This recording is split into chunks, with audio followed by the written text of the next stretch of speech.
Fala pessoal, tudo bem? Bem-vindos a mais um vídeo aí do canal do professor Antônio Gabriel, tá? Começo até o vídeo aqui pedindo desculpas por não ter conseguido trazer mais vídeos aí para MC, mas fiquei doente, né? Na verdade ainda estou doente, só vim conseguir gravar agora, né? E, né, para compensar esse meu rápido sumiço, eu trouxe para vocês aí questões de português que irão te diferenciar do seu concorrente na hora da prova, tá? São questões com nível um pouco mais elaborado, tá? Mas vocês vão ver aqui, não são questões difíceis, né? São só questões que muita gente erra por não ter por não dar a elas, né, aí na hora da prova, a devida atenção, tá? Ou então desistir no meio do caminho e tudo. Mas vocês vão ver que são questões que depois que você pega a manha, fica bastante tranquilo e é mais do mesmo, né? No caso aí, mas não é nada de novo, né, daquilo que não venha sendo trabalhado aí na matéria de português. Lembrando, pessoal, que o nosso combo máquina de resolução, tá? Ele tá em valor promocional, tá? Nosso combo máquina de resolução é um combo de simulados, tá? Corrigidos, tem direcionamento de estudos, enfim, bastante coisa. Você pode acessá-lo através aí do link na nossa descrição do vídeo, tá? Então, sem mais delongas, vamos aqui à nossa questão. Pessoal, ele traz aqui um texto, tá? A gente vai voltar para ele daqui a pouco. E o comando da questão é o seguinte: com relação à transitividade dos verbos constantes no primeiro parágrafo, tá? Nas linhas 1 e 2, assinale a informação inexata, tá? Muita gente no desespero, né, não lê esse inexato e acaba se usando mal. Galera, ele quer a incorreta, tá? Beleza. Quando a gente fala, pessoal, de transitividade do verbo, a gente vai olhar o quê? A gente vai olhar se ele é um verbo transitivo. Se ele é um verbo transitivo ou se ele é um verbo, na verdade, se ele é um verbo transitivo, se ele é um verbo intransitivo ou se ele é um verbo de ligação, né? Essas são as três possibilidades aí mais comuns, certo? O verbo transitivo, galera, ele é um verbo que precisa de um complemento, né? Para o correto entendimento dele. E aí a gente consegue dividir em verbo transitivo direto, quando o verbo se liga, né, ao seu complemento sem ali uma preposição, né, sem o auxílio de uma preposição. E nós temos os verbos transitivos indiretos. Transitivos indiretos, tá? Que são os que se comunicam, né, até o seu complemento ali com uma preposição, né? As preposições mais comuns, de, em, para, com, por, enfim, tem várias, né? Mas ainda existe uma terceira classificação, que são os verbos transitivos. Verbos transitivos diretos e indiretos, né? Esses verbos, eles pedem os dois complementos, né? Eles pedem uh, um complemento com preposição e um complemento sem preposição. Então vão aparecer esses três casos aí no caso dos verbos aí transitivos, tá? Temos ainda, pessoal, os verbos intransitivos. São verbos, pessoal, que não precisam de um complemento, né? O sentido deles já está completo. Nós vamos ver aqui que tem um caso de verbo intransitivo. E temos ainda também os verbos de ligação, né? Verbos de ligação são verbos que estabelecem uma ponte, né, entre elementos, né, ali de uma oração, tá? Os verbos de ligação mais usuais que a gente usa são o ser, estar, parecer, permanecer,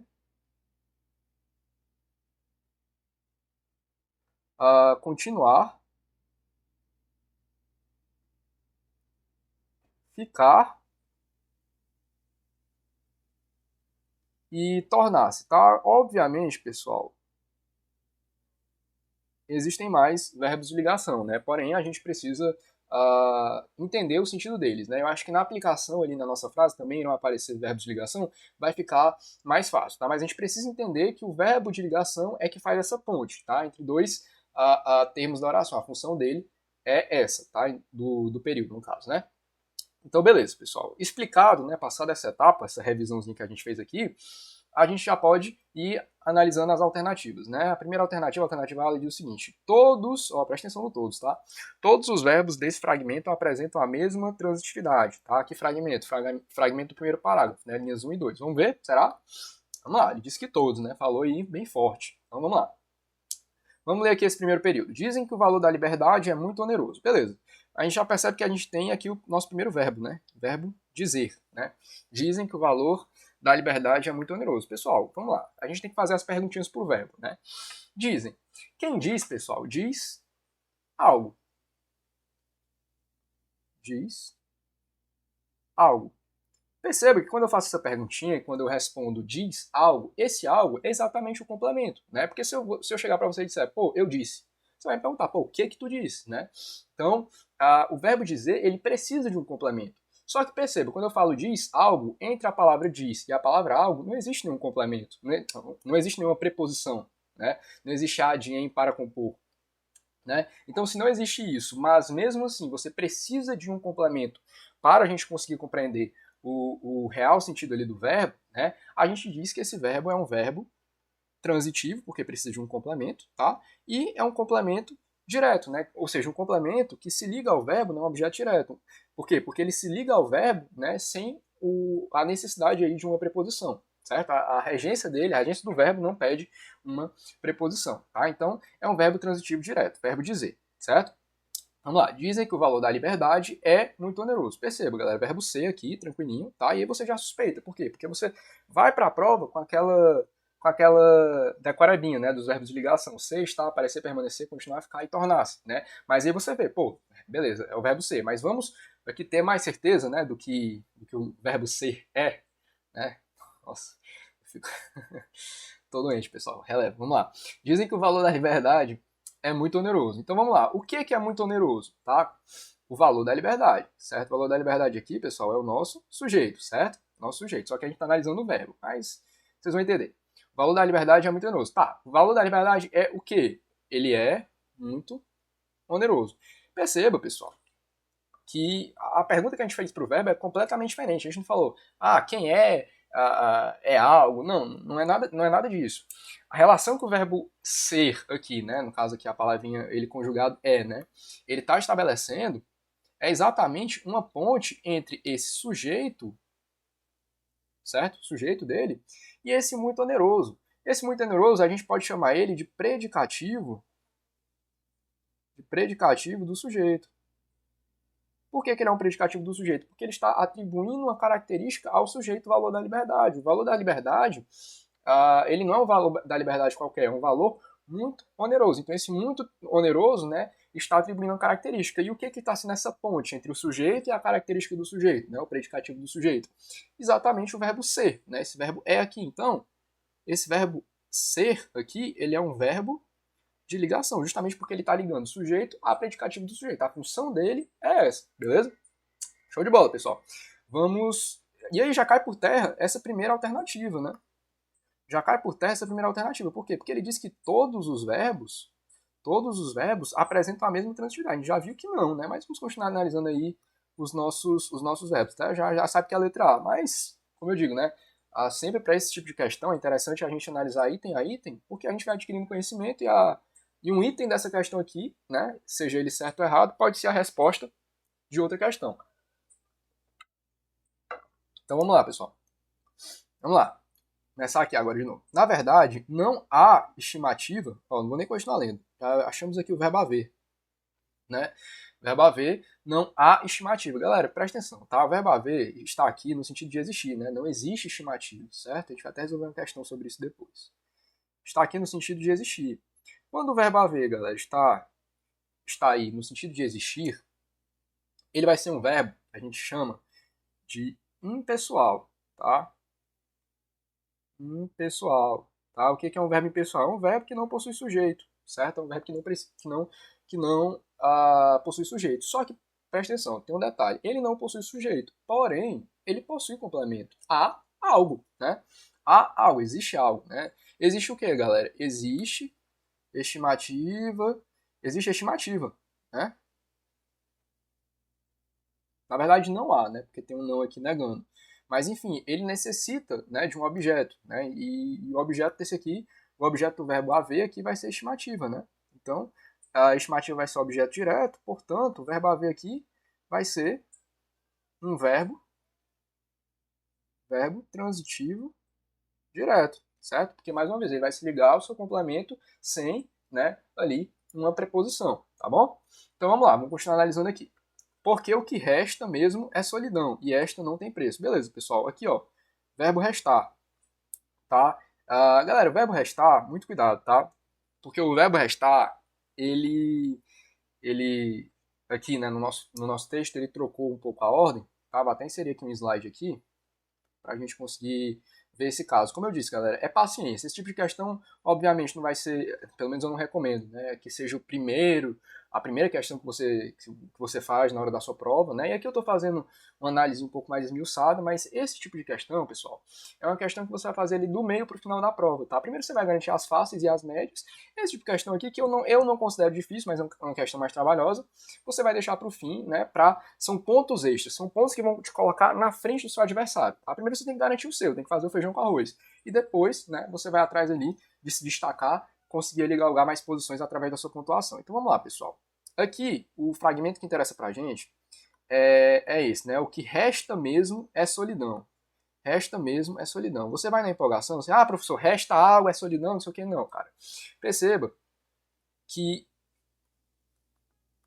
a, a real construção dessa frase é a solidão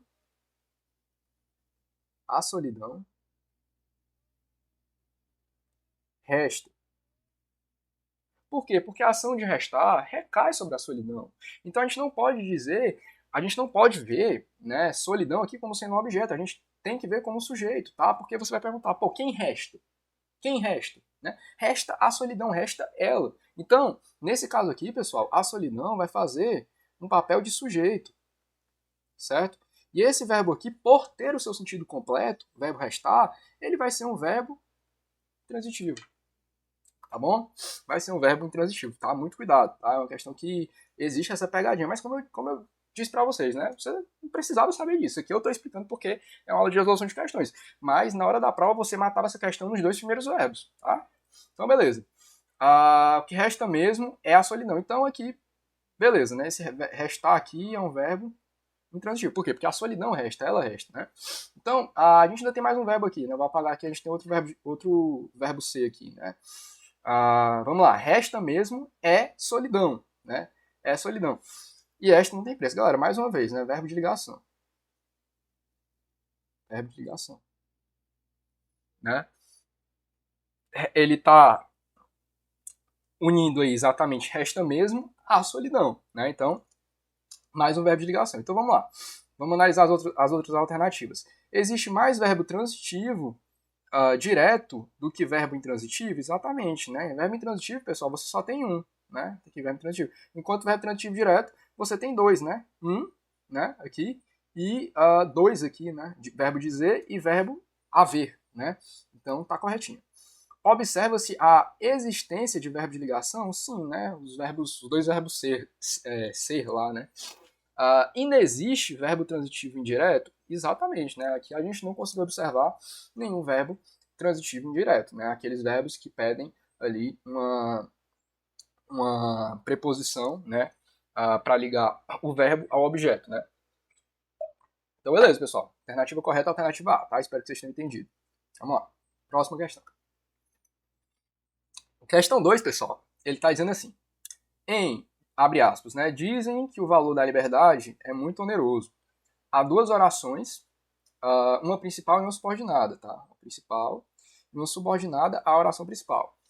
O sujeito da oração principal, e o sujeito da oração subordinada classificam-se respectivamente como. Então, beleza, pessoal.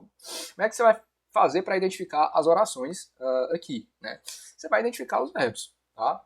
Para identificar orações, você identifica os verbos, certo? A primeira oração, você tem aqui logo, né, de cara aqui o verbo dizer, né? Dizem, verbo dizer. E a segunda oração dizem que o valor da liberdade é muito oneroso. Verbo ser, certo? Então aqui nós temos duas orações. Beleza, pessoal. Eu costumo, tá? Como eu digo, né? O canal aqui a gente tenta, né, fazer às vezes uma análise técnica, mas o que eu tento fazer, o que funciona para mim, o que me fez ser aprovado em concursos públicos, foi pensar para acertar a questão e não necessariamente pensar como o professor de português pensa, tá? Porque é aquele negócio, o canal aqui é de aluno para aluno, né? Então, assim, eu tenho que te ensinar a pensar como um concurseiro pensa para acertar a questão, né? E às vezes a gente fazer um pensamento técnico demais, um pensamento rebuscado demais, atrapalha no sentido de que a gente não costuma fixar isso a longo prazo, né? Então, cara, como é que eu faço? Vamos lá. Dizem que o valor da liberdade é muito oneroso. Galera, sejamos sinceros, né? Dizem, né? Quem diz, diz algo, né? Diz algo. Né? Então aí você tem um verbo transitivo direto.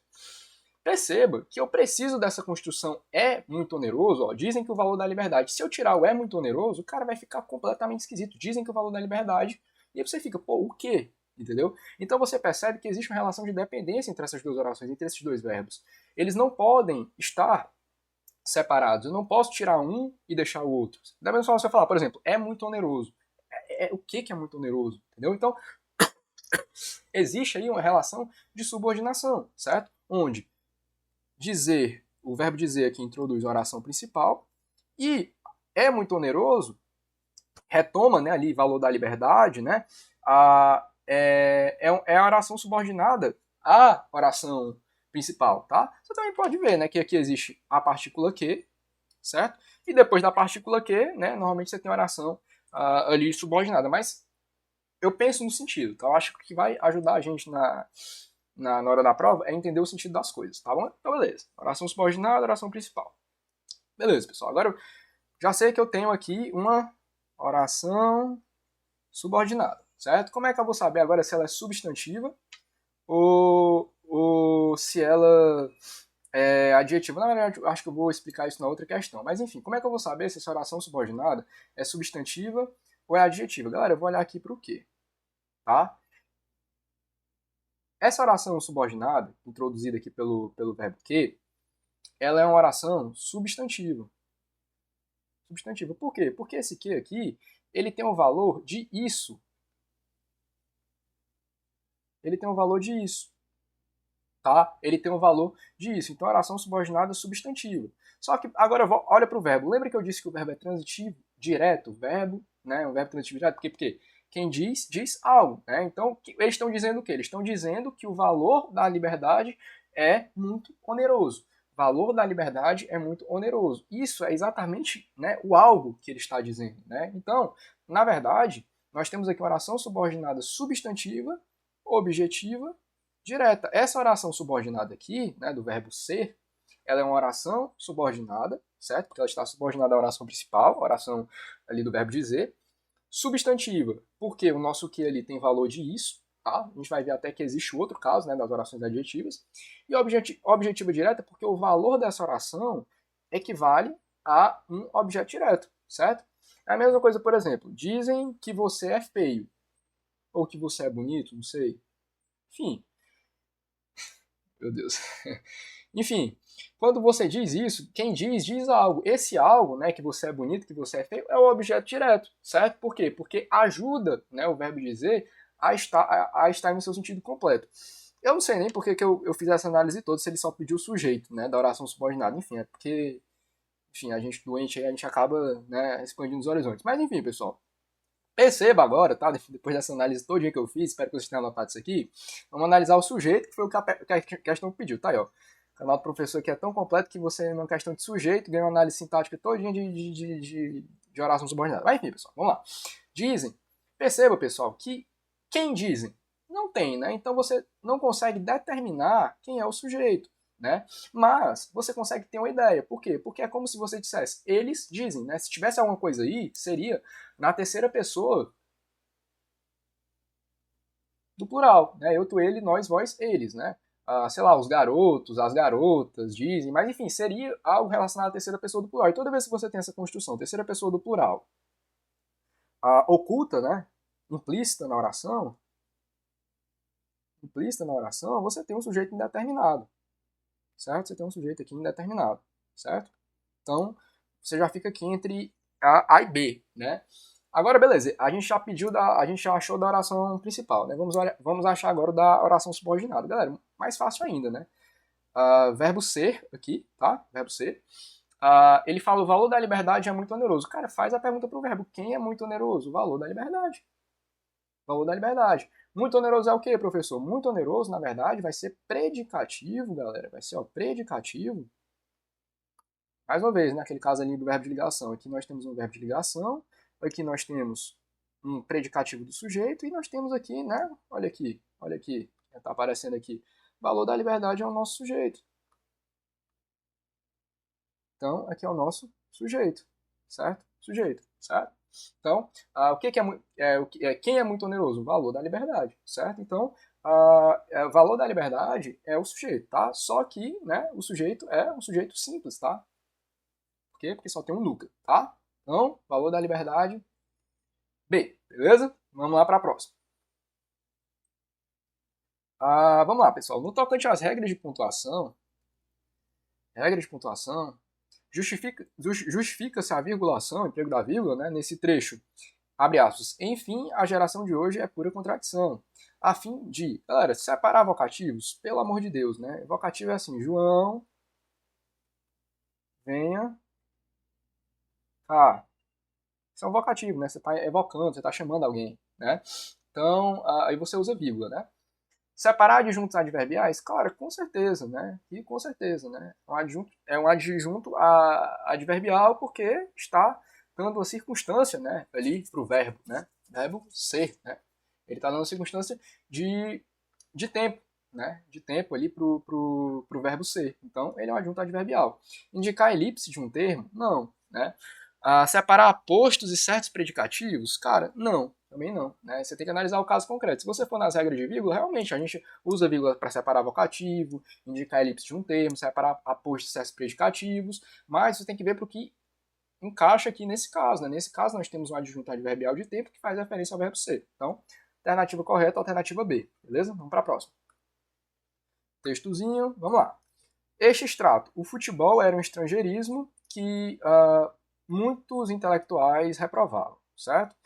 Mais uma questãozinha de oração subordinada, tá? Eu sei que isso para muito concurseiro é um terror, foi para mim, tá? Principalmente no começo, não sabia, mas, cara, porque oração subordinada você tem que saber a ordem lógica das coisas, certo?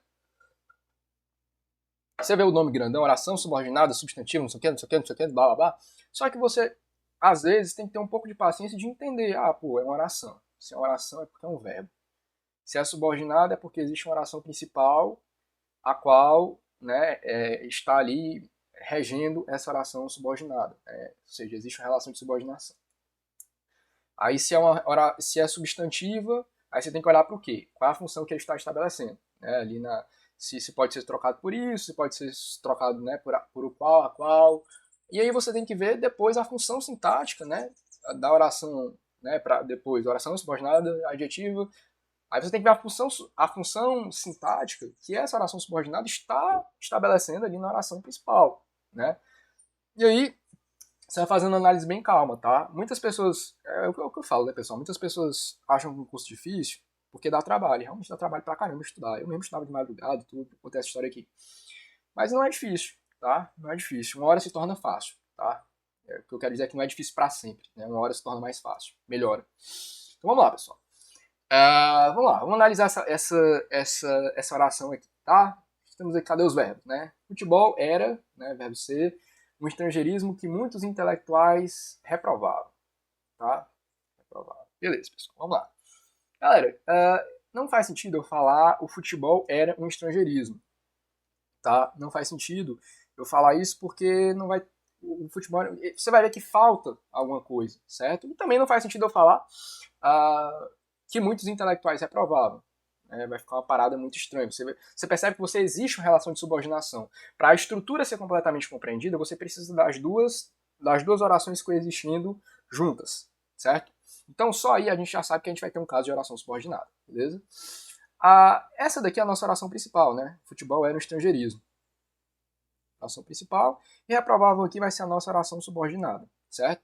E aí a gente vai olhar, obviamente, para a oração subordinada, tá?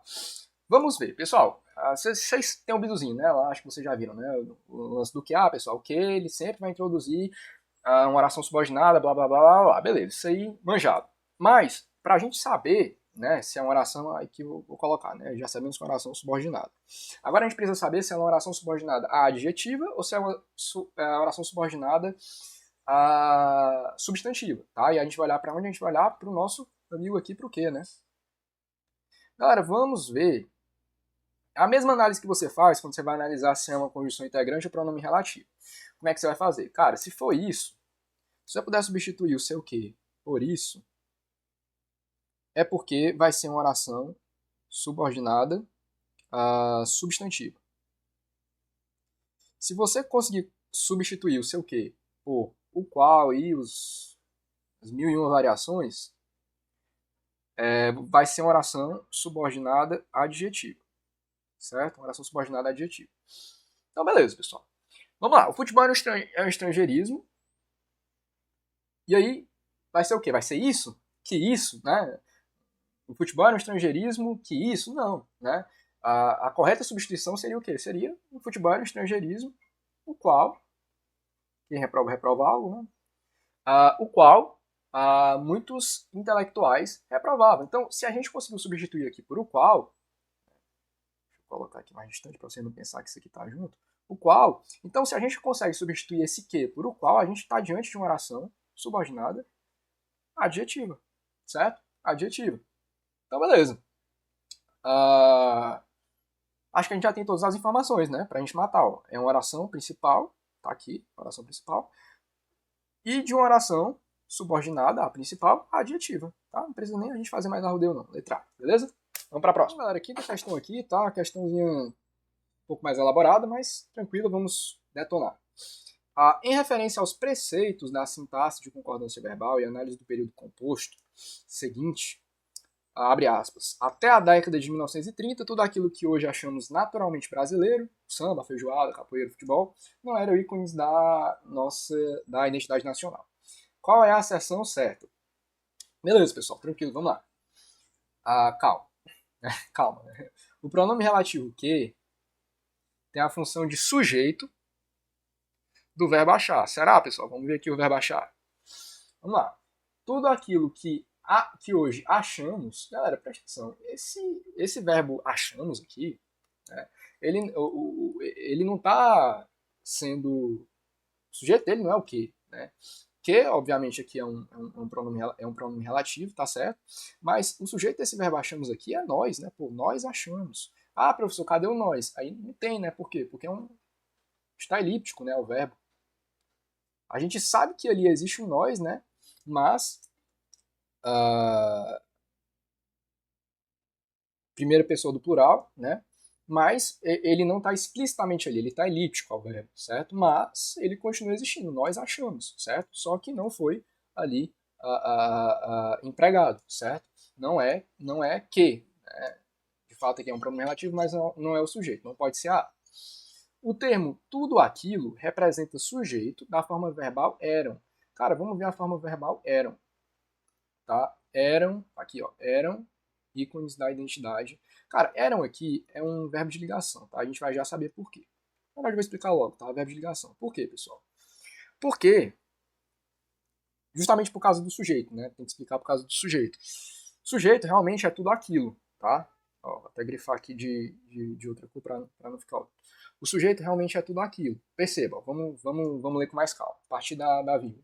Tudo aquilo que hoje achamos naturalmente brasileiro, aí ele abre uma travessão, né? O samba, a feijoada, a capoeira, o futebol não eram ícones da identidade nacional. Você pergunta, cara, e por que, né, o sujeito é tudo aquilo e não o samba, a feijoada, a capoeira e o futebol? Cara, porque o samba, a feijoada, a capoeira e o futebol, eles estão sendo introduzidos aqui como uma explicação, né, de tudo aquilo, ou uma exemplificação, tá? Eu ainda prefiro chamar de uma exemplificação, porque os ícones da identidade brasileira são muito mais do que isso, né? Então eu acredito que aqui a intenção do sentido mesmo é de uma exemplificação. Quando nós temos, né, essa construção, né, de uma exemplificação, né, sendo introduzida aí pelos travessões, isso não pode ser o sujeito. Por quê? Porque ele está fazendo a referência ao sujeito. Ele não é o sujeito é tudo aquilo, certo? Ele entra com esse recurso de colocar o samba, a feijoada, a capoeira, o futebol, para mostrar exemplos, né? Para mostrar exemplos de tudo aquilo que é o nosso sujeito. Perceba até que a gente pode tranquilamente tirar essa construção que não vai fazer prejuízo nenhum no nosso texto. Vamos ler agora sem considerar o que está aí entre travessões. a DACT de 1930, tudo aquilo que hoje achamos naturalmente brasileiro não eram ícones da identidade nacional. Beleza, o seu texto ele fica, né, um pouco vazio, mas o sentido tranquilo, você consegue ler e entender da mesma forma, entendeu? Então, o sujeito, né, da forma verbal é exatamente tudo aquilo, certo?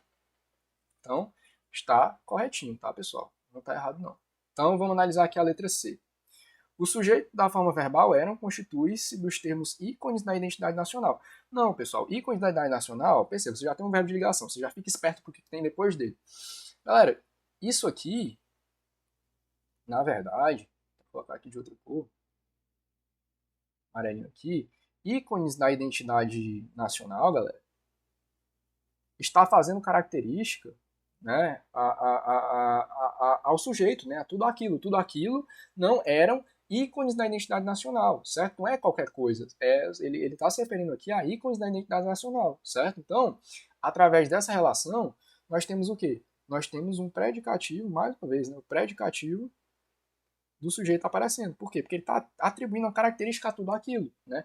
Como sendo ícones da identidade, né? No caso aqui, não sendo ícones da identidade nacional. E o verbo de ligação, mais uma vez, vem fazer aquela ponte para poder a gente conseguir ali ter a correta, né, ali, a classificação. Então, pessoal, isso aqui, na verdade, não é sujeito, né? É predicativo do sujeito, certo? Então, muito cuidado, tá? Vamos D. Vamos aqui na D, né?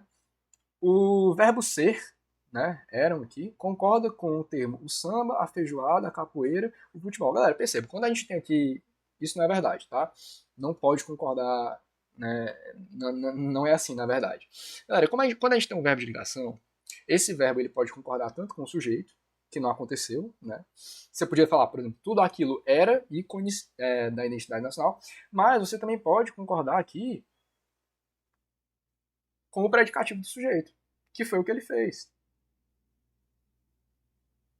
Que foi o que ele fez, certo? Por quê? Porque ícones da identidade está no plural, obviamente, né? E o verbo aqui ele também colocou no plural, certo? Então, ele pode fazer esse recurso. Muito cuidado quando for verbo de ligação, tá? Quando existir transitividade, a conversa já tem um novo rumo. Mas, para verbo de ligação, adotem isso aí, tá bom? Então, alternativa correta, alternativa B, tá? Vamos para a próxima questão. Então vamos lá, pessoal. Na questão 6, ele fala assim pra gente. Empregou-se a vírgula na linha 3 para... Então vamos lá, pessoal. Linha 3. Vamos lá para a linha 3. Na segunda metade do século XX, tá? Tá aqui a nossa vírgula. E tá aqui o período, né? Aqui que é isolado pela vírgula. A confrontação militar entre as superpotências generalizou, tá aqui o verbo, generalizou,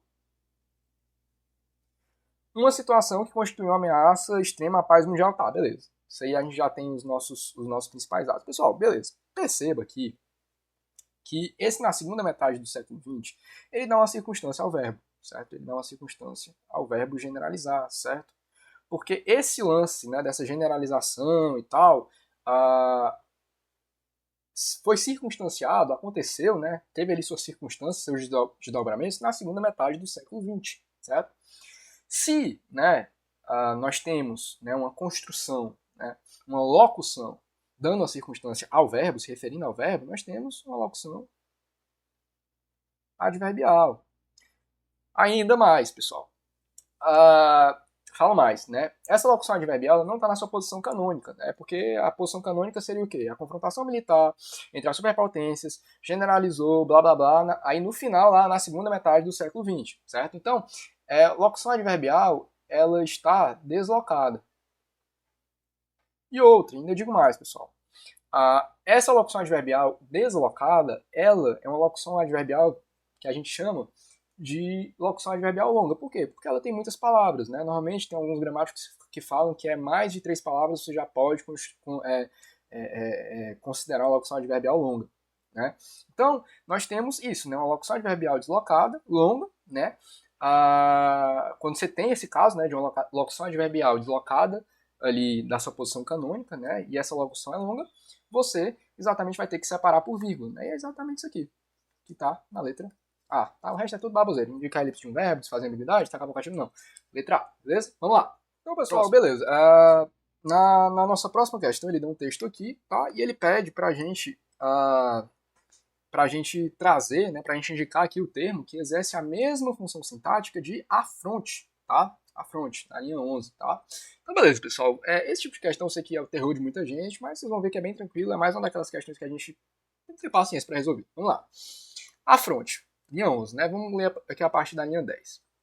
O moço parecia estar nessas condições. Ele trajava luto pesado, não somente nas roupas negras, como na cor macilenta das faces nuas e na mágoa que lhe escurecia a fronte. Tá? Na mágoa que lhe escurecia a fronte. Perceba aqui que o verbo escurecer, né? Temos aqui o verbo escurecer e logo em seguida nós temos a fronte. Cara, vê se tem sentido eu falar assim. Como na cor macilenta das faces nuas e na mágoa que lhe escurecia. Cara, se eu falar isso para você, imagine que alguém falando isso para você, você vai querer saber o que estava sendo escurecido, né? Então, a gente consegue perceber, né, fazendo a pergunta para o verbo, pô, escurecendo o quê? Né? Então, escurecendo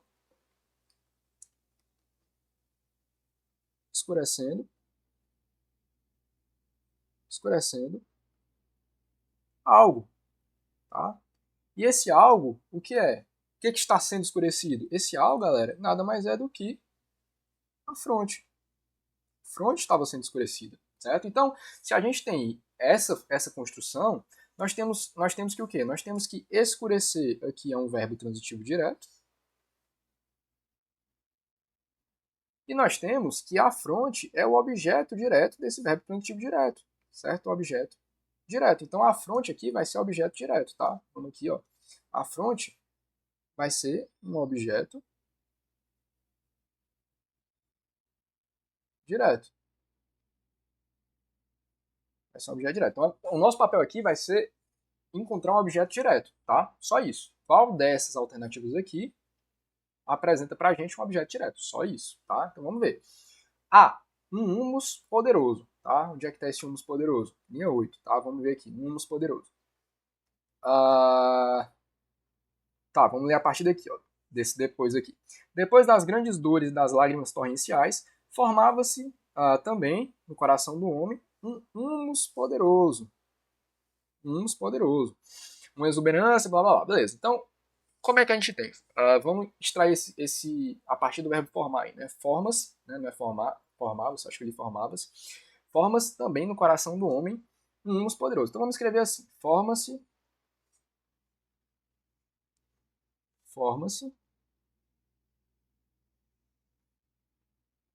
um humus poderoso. Galera, agora vamos tentar entender. Forma-se um humus poderoso, tá? Ele indica quem está formando esse humus poderoso, pelo menos aparentemente? Não, certo? Então, galera, se não há essa indicação, nós temos essa partícula aí, si, certo? Nós temos essa partícula aí, si, certo? Depois do nosso verbo, nós podemos, eu não vou entrar nem aqui na seara da sintaxe, não. Eu vou entrar aqui na seara do próprio do próprio sentido, tá? Do verbo para a gente entender. Galera, forma-se humus poderoso. O que a gente pode entender aqui? Escrever de outra forma. Um humus poderoso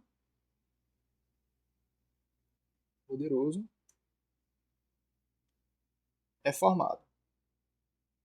Por quê, pessoal? Por que eu pude escrever dessa forma? Porque, galera, presta atenção. Sobre quem a ação de formar-se ou de ser formado está recaindo? Cara, está recaindo sobre um humus poderoso. E, cara, vamos lá voltar para a primeira aulinha de sintaxe. O que é o sujeito da nossa oração? O sujeito da oração, galera, é sobre quem recai a ação verbal. Certo? A ação verbal está sendo praticada em quem? No humus poderoso. Por quê? Porque ele está sendo formado. Então, essa construção aqui nada mais é do que o sujeito da nossa oração.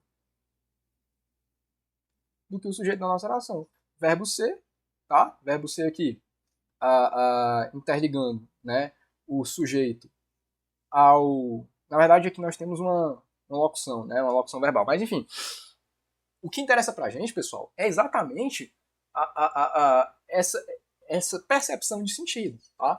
Você tem que perceber para você não trabalhar com fórmula, entendeu? Porque você vai você depois pode se perder fazendo uma análise. Por isso que eu nem quis fazer uma análise nesse verbo mais a partícula si e tal. Mas o que você tem que entender, cara, são os conceitos basilares, os conceitos preliminares. Porque se você conseguisse responder, você consegue, na verdade, né, responder, achar, né, o que é esse humus poderoso só pela definição básica de sujeito. O que é sujeito? É aquele agente, né, o qual, né, está recaindo em ação verbal. Pá, a ação verbal de formar está recaindo sobre quem? Sobre o humus poderoso. Logo, o humus poderoso vai ser sujeito. E para a gente analisar isso, a gente, né, destrinchou ali, a gente viu ali a nossa oração de outra forma, tá? Então, sujeito, tá? Vamos colocar aqui na nossa questão. Sujeito. Então não pode ser, estamos atrás do objeto direto. Sujeito. Vamos lá. Semente de paixão na linha 9. Vamos ver aí. Um poderoso, uma exuberância de sentimento que precisa de expandir-se. Então, olhar, no sorriso que aí penetre, é semente. Opa! É semente de paixão. É semente de paixão. Tá aqui o verbo ser, né? O verbo aqui é o verbo ser. Então vamos lá, pessoal. Vamos só escrever assim: um sorriso é semente de paixão. Vamos na nossa telinha branca. Um sorriso é semente de paixão. Vamos ver aqui. Um sorriso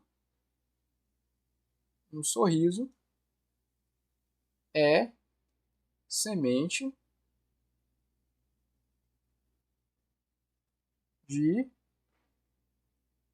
paixão. Galera, primeira coisa. Eita, botei foi com 2 ossos. Eu tô apaixonado que coloquei paixão com 2 ossos. Vamos lá, pessoal. Primeira coisa que a gente tem que analisar, pessoal, é o verbo, né? Verbo ser aqui. Beleza, você já desconfia daquela tabelinha, né, que a gente vem trabalhando bastante dos verbos de ligação.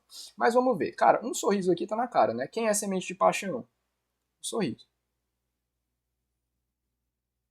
Um sorriso. Então, o sorriso aqui vai ser o nosso sujeito, certo? Beleza, sujeito. Quem é semente de paixão? Beleza, sujeito. Cara, perceba que esse semente de paixão, ele tá caracterizando o sorriso, tá? Tá caracterizando aqui o sorriso, porque não é qualquer sorriso, é o sorriso que é semente de paixão. Então, se existe essa relação, nós podemos dizer que ele é um predicativo do sujeito. E o verbo de ligação ser vem justamente para trazer essa ponte, né? Fazer essa ponte entre o sujeito e a sua característica, né? O seu predicativo. Então, semente de paixão é predicativo do sujeito. Vamos lá. Pred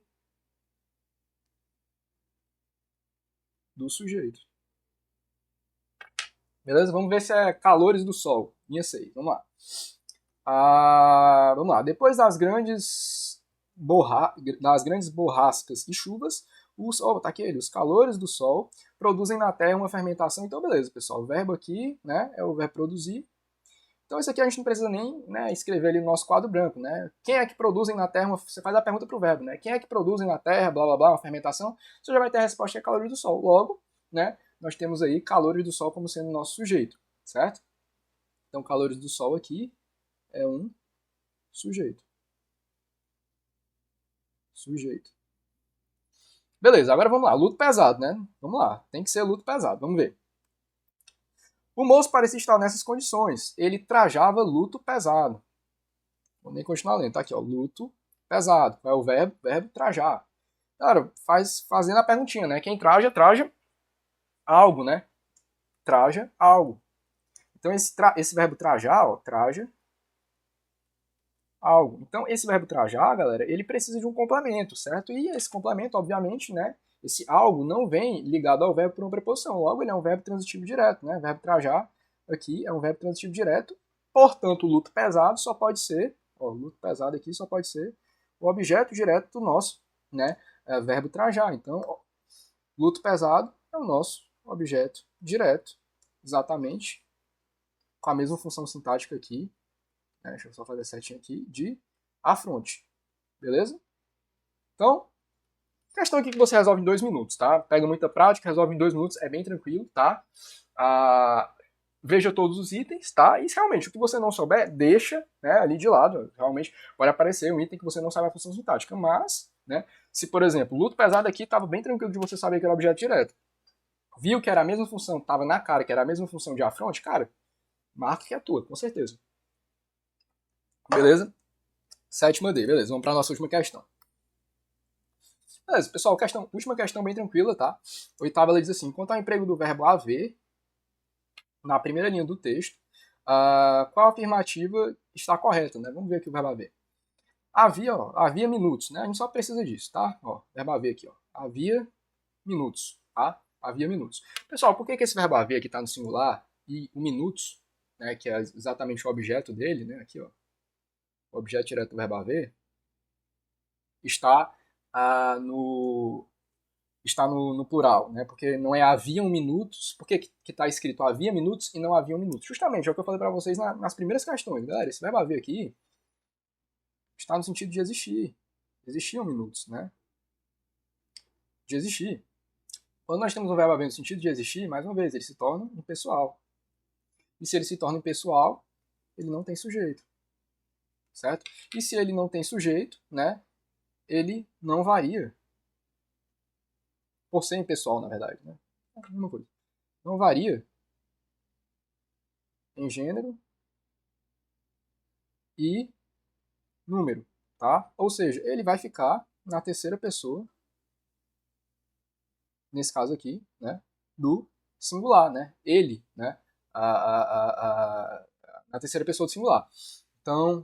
Então, pessoal, o que a gente pode observar aqui nessa construção? Que é exatamente isso, né? Nós temos um verbo haver que não está concordando com o seu objeto porque ele é impessoal, certo? Então, a gente já tem isso aqui na nossa alternativa A, né? O verbo haver deve ser conjugado na terceira pessoa do singular, que nem eu falei para vocês, por ser um verbo impessoal, certo? Verbo impessoal. O que é um verbo pessoal? É um verbo que não tem sujeito, tá? E o verbo haver no sentido de existir, ele não tem sujeito, tá bom? Então, nem vou ler as outras, tá? Porque enfim, terminamos aqui, pessoal, letra A, tá? O gabarito da nossa última questão. Espero que vocês tenham gostado dessa aula. Busquei fazer a aula mais completa que eu pude, dentro das minhas limitações aqui. Ainda estou um pouco doente, falta de ar, tenho rinite, tem um bocado de coisa, né? Espero que melhore.